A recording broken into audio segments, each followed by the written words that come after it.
Eto mga Lodi, panoorin natin ang ganda ng boses. Maganda na ang lupit pa ng boses at talagang mai-inlove kayo mga idol. So, panoorin natin dito mga idol at magbigay tayo ng reaction. Grabe. Ayan o.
Malupit. From this moment mga idol, maganda na ang bangis pa ng boses ni Ate Girl. Grabe naman talaga si Ate mga idol. Ibang klase.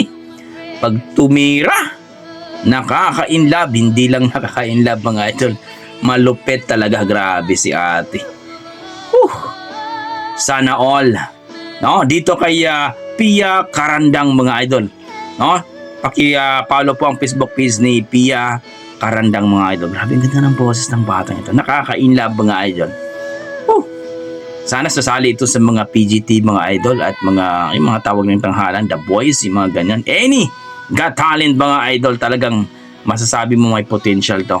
Partida, wala pang mic yun mga idol, pero halimaw, ang ganda. Ang ganda ng boses. Maganda pa ang boses. So kayo mga idol, ano masasabi nyo sa kanyang rendition, sa kanyang performance kahit walang mic, pero malinaw at napakasarap pakinggan at talagang pasok, no? Tagos sa puso. Talaga nang from this moment mga idol, malupit. Pia Karandang mga idol sa kanyang Facebook page. Please po paki-follow po ang kanyang Facebook page mga idol. Ilagay ko na lang po sa description ang kanyang link. Grabe. Wow, nakaka-inlove ka ma'am, Pia Karandang. Wala akong masabi kundi kung i-relate ko ang kanyang performance mga idol, nasa mga 9 mga idol. Okay, maraming salamat mga idol. Ingat po kayo lagi at God bless mo. Yan ating mga tugong Pinoy pagdating po sa kantahan. Halimaw talaga. God bless mga idol.